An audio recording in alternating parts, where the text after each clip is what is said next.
Hello. Why are you awake? Right. Welcome to different, same game, different music. Right. That's that's the name. It's a panel where we also did last year, and we did in a few conferences, and who's here for the first time. The idea behind the panel is we take a few composers, usually leading composers from the industry, and we score the same minute of gameplay, and we see the differences and approaches between the composers and how music can make a game different, and usually the results are pretty interesting. Today, it's a bit of a unusual situation for me, at least, because usually we're taking just a random game or something cool we found or something like that, which none of us actually worked on. Today, the game that we're showing is Shadow of Steam by a very cool studio called Monaco, but the German people in the crowd told me I'm mispronouncing it, and it's Monaco. Yeah, which is a thing. They're from Cologne. It's a super fun project, and I am actually composing it. So for me, listening what you guys did on an actual game that I'm doing, which is the first time, is gonna be really interesting. Right. So let's start by introducing ourselves. All right. Thanks, Arnold. Nice speech. I don't show my face. I look horrible. Anyway, I'm Ari Pulkkinen, composer from Finland. My game was nominated for the Best Audio, Next Machina here, also Best Game. But I've worked in the game industry for 15 years. I've had my own company for 10 years. And now I'm here, enjoying life. Hi, I'm Thor. At least I think I'm Thor. I don't know really from yesterday drinking.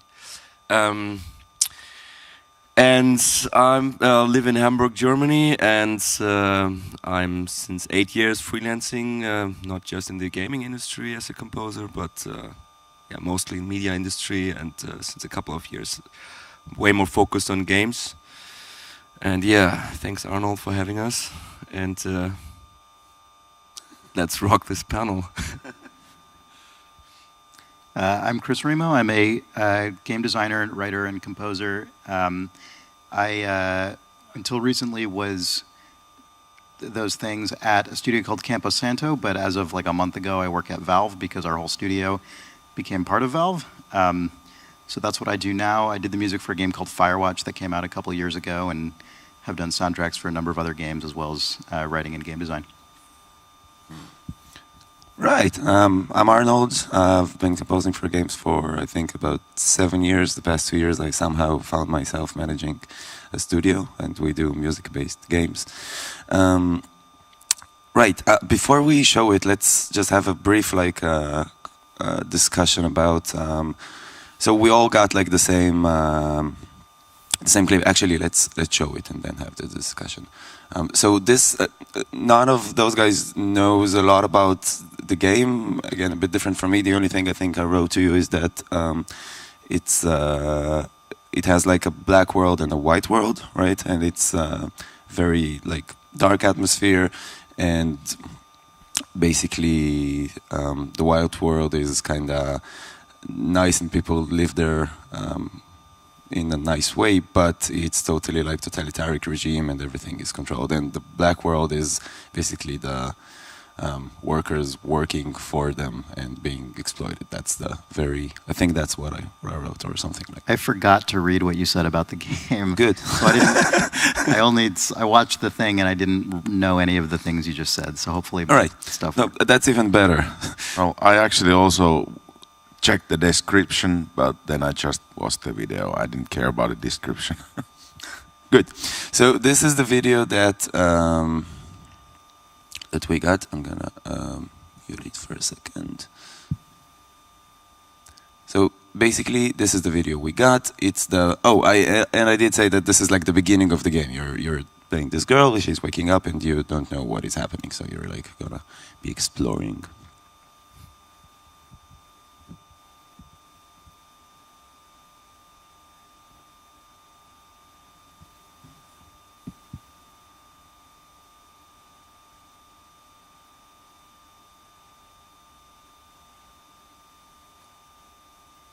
Skull.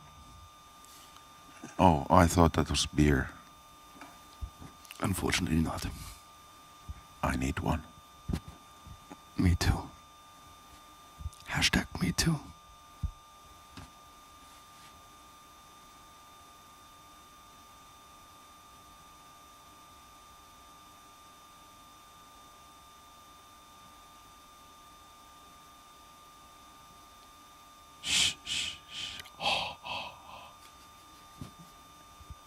We can try and improvise an a cappella version during.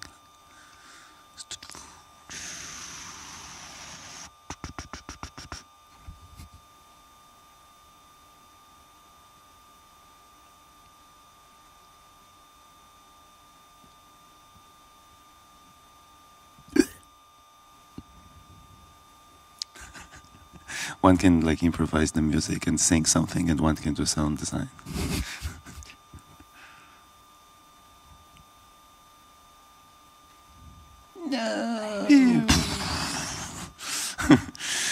Right, so this is the video we got, and let's start by having a brief discussion of when you're getting something like that, new game, new project. You see some images. What is your approach of like? What do you do? Get drunk first and then think about it for a couple of days. Basically, I just watched the video first a couple of times, get it in my head, take some days before I start even writing about it, think about it, if I have that luxury. But mostly you get like, especially video, like a little bit earlier than you have the deadline. Hello, we need 30 minutes of music for tomorrow. Yeah, right. For that you have library music, like stock. But and then I just think about the visual material I have, and during the process ideas come up, you know, it just pops up like ideas, basically not really like musical ideas, but like, okay, what kind of instrument setting could work for that, what kind of musical genre things can I build in here and stuff like that, you know, and there you have a basis to start from, and yeah, then mostly you go with that in the first try and see, okay, is this something that works out? But in my experience, you need some time to actually process the visual media in your head and come up, okay, really with what's going on here and what could fit it. Doesn't matter what it is actually, if it's game or if it's a trailer or whatever media it is. I need like quite some time to get into it in my head and think about the story and what I saw, and then I come up with the first basis of idea where to start. Sometimes it's clear from the beginning, but that's mostly happening when you had a lot of talks before with the developers and you actually know what stuff is about. When you don't know, you need some time to get in my case, mostly. Usually what I do is I mean, if it's something like this where it's a video, I guess similarly I'll start and I'll watch it and I'll try to sort of just internalize it. And then I'll spend a while panicking that I have no idea how to make music for the thing I just watched. Just part of my standard process. And then usually what I'll do, I mean, ideally I'll spend some time just kind of thinking about it, and you know, in an ideal situation that could be for me like months, because I, at least for the past several years, working as a designer at the same studio at which I'm a composer, I will just end up waiting until I really start having some ideas for music before I start implementing in the game, because I have other stuff that's taking up my time. But then usually I'll wait too long and then like end up in a situation where suddenly I really have to make some music because we're actually announcing the game or putting out a trailer or something. And I definitely felt that way with this, because it's like, oh, here's this thing, you have to be on this panel in like 2 weeks. And I'm like, oh my God.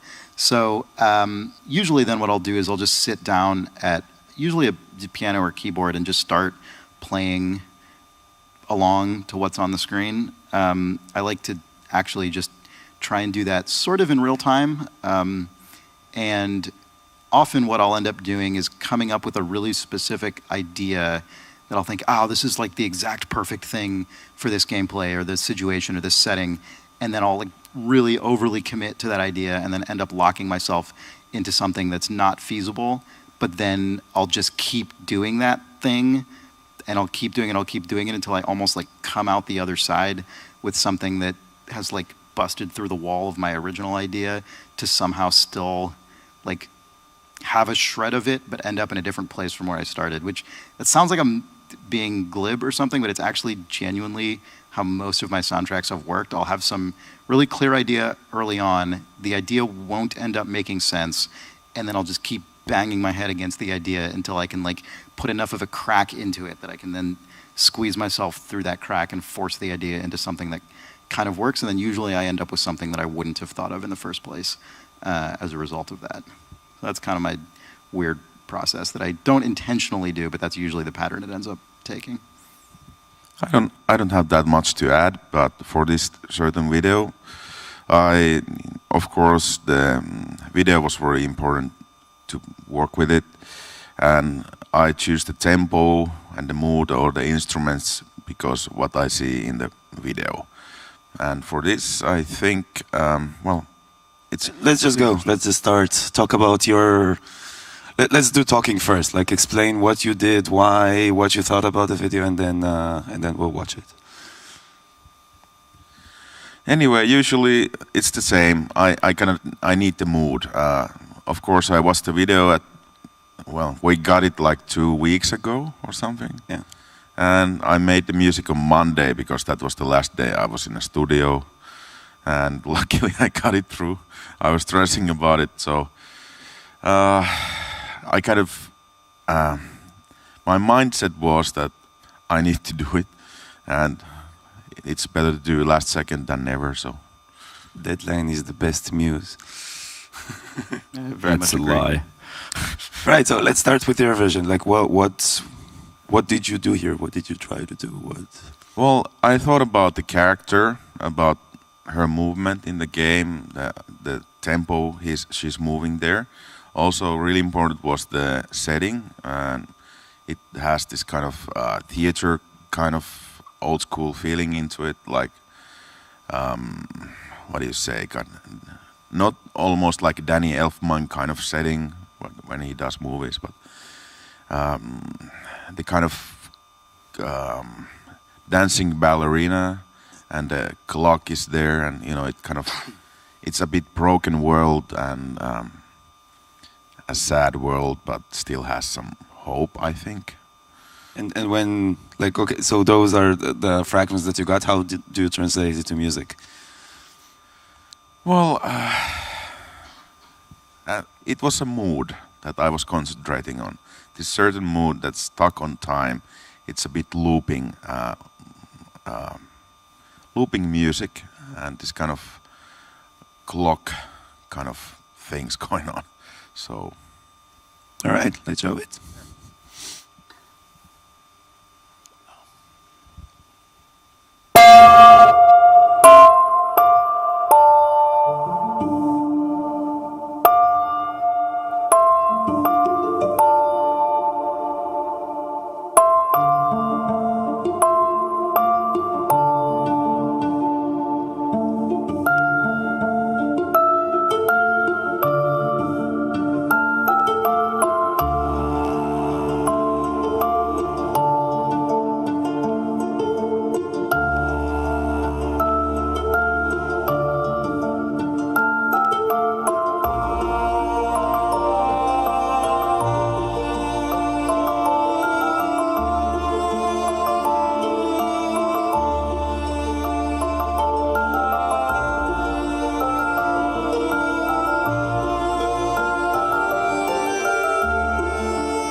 dramatic. Awesome. All right, Thor. Okay. Yeah, I'm in the middle of switching with my studio into a new location, or already did. And when you always do that, you need to do new room treatment, new acoustics and everything. And so basically my mind is completely hooked up in room acoustics, room treatment. And when the stuff came, I was like, yeah, okay, what I'm going to do. What most people don't know, I do a second thing. I create sample libraries with a second company, with a partner, Software Instruments.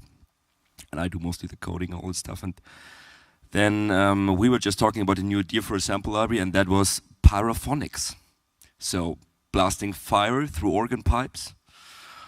And we said, okay, Yes. let's test that. And I was like, it's all about, in a dark world, like everything is fueled to coal, everything is grim. And this setting, I imagined, okay, that looks like the slum setting, the dark, grim setting, like that is set apart from the white world, from the really pristine, pure, clear world. I said, okay, what would you hear if you would be in an area like that, and you would basically be at the bottom of it? Where would you put all that coal burners, all that machines that create a lot of noise? Well, you would put it in the underground of a white, pristine glass city, of course. And what would you hear in the slums that are down there? You would hear all that fucking rumbling noise all the time that comes blasting through from all these coal burners and all the machinery and stuff that's going on under a big city like that. And then I was thinking, okay, well, fire through organ pipes, it's good enough for like steam burning from the sound. And It's good enough for everything, man. yes. And did some other things in sound design also, but I did my own instruments and put like a lot of sound design elements into a musical context that I can use as an instrument, and put that, line that up with a little bit of synthesizers, because I like to have counter elements when I have like two sides in the world in the game. I like to have counter elements that one is like actually the opposite of the other in musical things.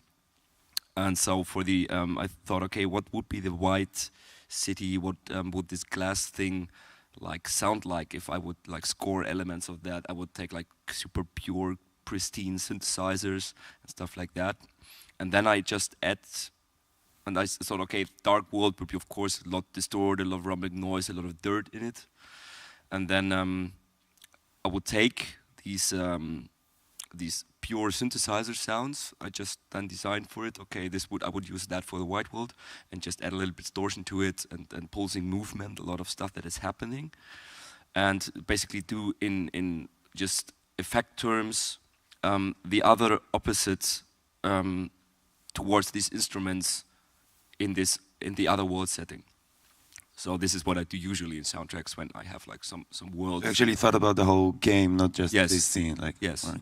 I always do that because music is always a context thing, and when you have like a whole world where you just see like one part of it, I still consider areas of the context that is happening there, and the other way around, I would do the same thing. You know, I would have like some of the sound design elements and really try to make them pure and clean and put them into the, yeah. So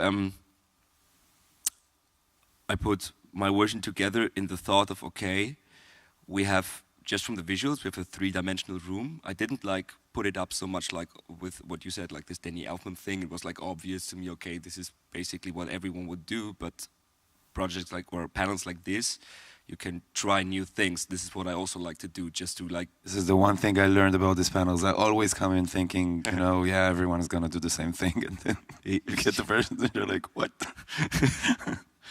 Yeah, so I like to try out, especially in these panels, like new things, and maybe just come up with new ideas. How can you like take approach towards scoring a game, like in a completely different way of thinking, like break your box, break your boundaries, break your usual way how you work, and break your usual workflow often. So I did that, and yeah, I ended up with the version you will be hearing. It's a lot more sound design focused than really like melodic musically focused. And I thought like in a grim dark work like that, thinking about room acoustics and three-dimensional in the space itself, because that's what we see. We see a really good three-dimensional space towards the background. And then like when the stuff comes around from the ash, like this is all three-dimensional. I thought, okay, let's think about that and how that works, and like layers behind each other in three-dimensional audio space. Also, All right. Let's hear this.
Yeah. Awesome. Yeah, very different. I think Ari's like the first feeling I had is like you said, it's hope and like a journey, right? This was, and here it's like mystery and like the emphasis is completely different, right? When you look at it, you go like, okay, this is like the feeling is completely different. It almost sounds like the score to like a David Lynch film or something. It's very sound design heavy and like textural. Yeah. All right, Chris. So when I started, well, when I got the email actually from Arnold about this, I didn't know if I could even do it at all because actually kind of, I guess coincidentally, like Thor was saying, I was moving studios in the sense that I was literally moving my entire life because I was moving from San Francisco to Seattle because of the Valve acquisition, and so I didn't actually have anywhere that I could mic anything or do any recording of any kind. So I said, okay, I'll do the panel, I'll just figure it out. And I was just, like literally on a computer in a closet. So I had this really specific limitation, which was everything, I can't record any instruments, I can't, everything has to be just like sampled or synth on the computer. So that immediately put me into a certain space that was kind of an artificial limitation, but also that's the kind of thing that happens sometimes when you have to make something, is sometimes you just have arbitrary limitations because of your circumstances. And so I was like, okay, well, maybe I'll just lean into that and go really synth heavy. And I was watching the video, and I wish I had spent more time thinking about like the rest of the game, but like I said, I forgot to read the thing, so I was just looking at the video, and I was thinking a lot about the visual design and how the color palette is all monochromatic. It's all black and white, and so it has this very stark light and dark, sort of light and shadow look to it. It's very striking and stark, and for some reason, the way that struck me musically was, what about sort of a really stark, almost severe, repeating bass line that kind of underscores the seemingly severe nature of this world? I mean, the character started out imprisoned. I'm like, this feels like a world that is difficult and brutal. So what if the soundtrack has this kind of like driving, kind of stark bass line to it? And then I just started playing around on the keyboard and came up with something that I kind of liked for the bass line, but then I ended up in that situation, as classic for me, that I described earlier, where I was like, well, now I just have this bass line going forever, and it felt like this incredibly arbitrary prison that I'd built for myself, that everything had to like fit into this bass line, and I kind of got annoyed at myself and just stopped thinking about it for a few days. And then I came back and I sort of just started layering other elements into it until I had enough layers that I could start sort of removing or at least dampening the bass line during certain parts of the video to sort of reduce some of the emphasis on it, so it wasn't just this constant, like, never-ending thing. And then I thought, oh, well, what if that actually corresponds to the different locations? Like, the character changes altitude considerably over the course of the level and goes through sections that don't seem like they're very dangerous. Like the part on the ground, it doesn't look like there's any threat of failure there. The player's just walking along, so it's pretty straightforward. But then once you get up to the higher part, there are characters jumping. It's possible to fall down, like you see at the end of the trailer. So then I started thinking, what if in the theoretical version of this where you're actually scoring the game, what if your proximity to some of these dangerous areas are actually passing parameters to the music and sort of changing the level of intensity of the music and the presence of this bass line and like percussion elements, and maybe over the course of the game you can kind of establish in the player's mind, like, this is what happens as you get further and closer to certain types of elements of this world, both like fictional elements and also sort of mechanical elements of the game. And so I started fading up and down the different layers of the music depending on the player's path through the world. And then I just kind of, from that point, I sort of continued playing around with that and layering and adding elements in and out texturally until I ended up with something that I kind of liked. All right.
Yeah.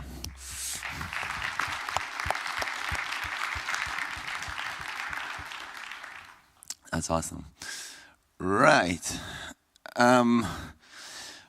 Okay, so as I said, it's really weird for me doing a game that I'm actually doing with those guys, doing other versions for it because they're better. And all right, I'll tell about, like, I followed the same general logic we have in the game, and it's a bit different because this scene is actually musicless in the game, but not exactly, because there is always music in the game. And what we did after like a lot of prototyping, a lot of tries, is we came up with a pretty cool system where, a bit like Thor said, that it's like heavy on the sound design side, right? So the sound design in the game actually makes the music most of the time. It's a very industrial world. and a very dark world. Basically, like a bit goes to your direction when there is like a lot of low rumbling and humming, and you always like play and you have this unease feeling in your ears. And but the cool thing about it is that all the world is synced to the same tempo. So all the machines, all the elements that are there, if it's the ballerina, or if it's like the turning clock, or if there is a machine, or if there is a walking and talking like dishwasher, which there is, all of them are working on the same tempo, and they always are synced to the same BPM.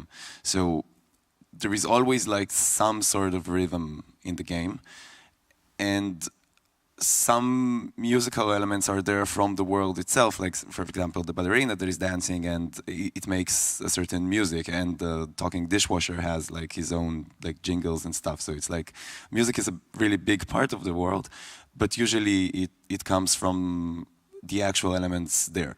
The background music comes once in a while in important moments, and those are usually really cool parts because suddenly like the player like it syncs to the same tempo, right? But it's not from the world, and then suddenly you get this feeling of, oh, it was like music what I was hearing until now. And this concept like is really awesome and interesting for me to work on, because I didn't do or see a lot of games that had this, that like all the things in the game are always synced to the same grid, and it creates a lot of very interesting like audio opportunities. Let's call it like that. So I tried following the same logic.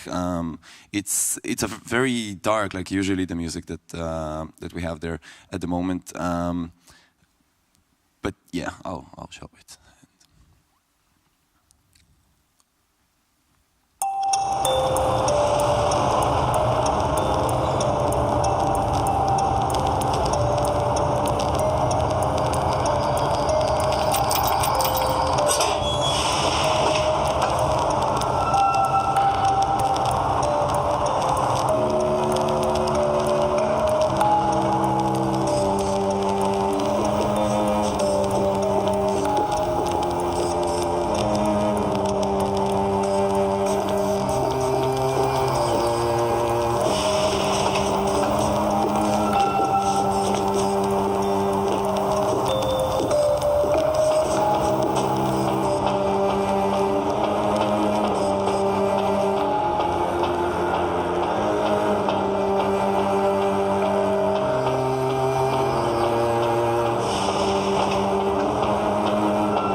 Yeah, as the actual game doesn't have music here. It's only those, like, it's without the cello. It has the playing ballerina thing in the background, and it's out of tune, which is super creepy, but awesome. All right, let's do like that. We have like 10 minutes. We can take questions if anyone has, and if not, we'll just discuss general things. But if anyone here has questions, we'll be happy to hear them.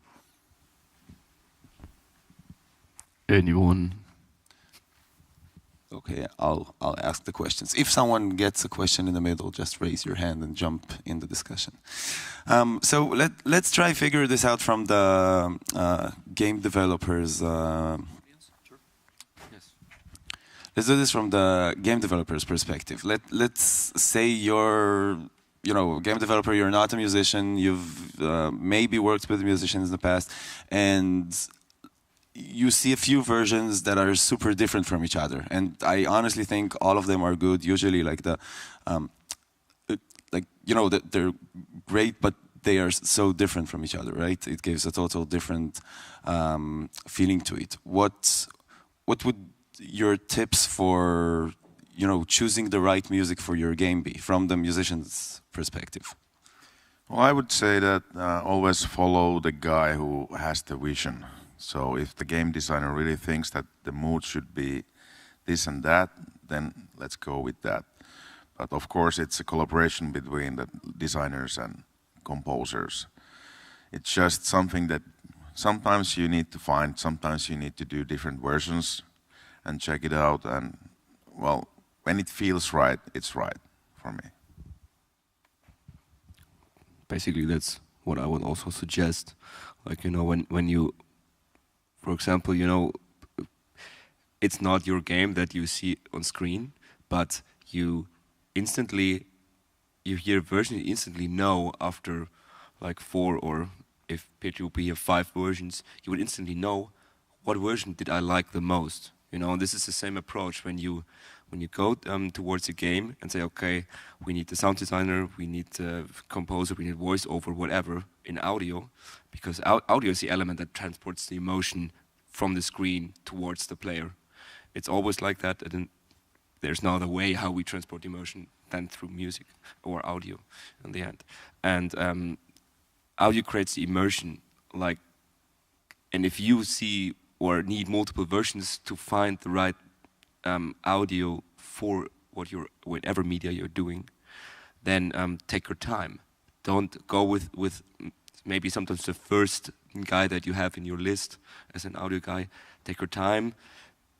Let multiple people do a test run, just out of a small scene, 1 or 2 minutes music and mood, and then go with your team, watch it, and stick to the thing that instantly, okay, this sticks instantly to the game, and discuss about it with your developers, because audio is a huge and important element of how a world actually feels for the player. I've met in some conference a girl who told me a sentence that I really liked and kind of stuck with me. That she said, like, "Oh, you do music? Like, I love music in games. This music is the only way to pass emotion from one person to another. Like, if you're doing, for example, a game or a film or whatever, I can tell you, my dad died, and you are supposed to feel super sad, but it's like more of on an informational level, right? And music is like the only thing where I can kind of take my emotion and give it to you." Yeah. And I love this sentence where like this is what composers do. It's stuck with me. Yeah. Obviously, I agree with everything that has been said. It's all completely accurate. And then I guess, trying to think of anything to add to it, I would say, from a designer's standpoint, it's worth thinking about not just the quality of the music and the its tone and mood, and how much you like it and whether it fits in the world. All those things are extraordinarily important. Those are the most important things. But also consider how the different types of music, different music possibilities might fit into the game mechanically and structurally. If there might be a soundtrack that is you think is great for the setting of your game and for the character and everything, but maybe your game is very mechanical and very sort of systems driven, and maybe one piece of music would be really great for this exact character and setting in a film where you can score really precisely, but maybe doesn't make as much sense in a game that is very reactive to the player, and maybe the kind of music that is more appropriate might be something that you could actually integrate more closely into the gameplay and that is more reactive to what the player's doing.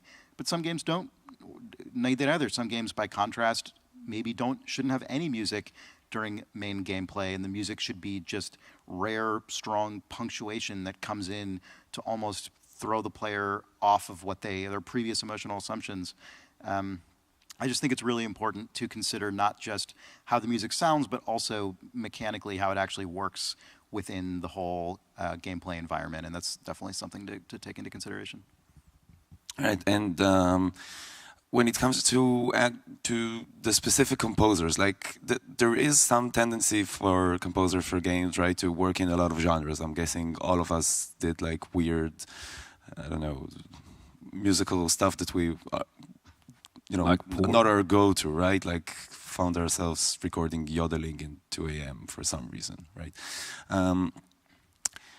How much of a role for like professional game composers do you think it plays where you come from, like your personality? Because there is this mentality between composers, at least that's how I feel, where, you know, developers usually are asking like, what genre are you comfortable with? Like, what music are you doing? And you go like, oh, you know, I'm a composer for games. I do everything, right? It's but at the end of the day, like, do you think it's right one, or, you know, it's important to pick your composer according to the style, the genre, the... No, I don't think so. I don't think it's important to what kind of genre. You know, it's like if you would choose your designers, for example, like your texture designer based on, okay, what kind of mandalas did he like painted when he was a children? You know, it doesn't make sense to pick a composer by what kind of genre he performs when he performs live music, also on stage, or where he comes from, because especially game works so totally different in terms of thinking about music and thinking about the whole way how you come up with music than film, for example, that you often completely need to go out of everything you already know about composing, about doing music, because you have a complete new environment that you need to fill. I mean, we fill the environment with life through audio. That's what we do. And so I don't think it's important to have any kind of, like, to look at what's the background of the composer, like from what's the personal point of view in music, what does he like, where does he come from, what did he perform in the past. Like, I don't think that this is important towards that, because everyone can come up with a unique idea that the game actually needs, doesn't matter where he comes from or she, and what the people do actually before that. It's just about, did he get that right or not, in my opinion. Yeah, I think for me, my answer would be a little bit different, but I can only speak for myself as a composer. I think because my role traditionally is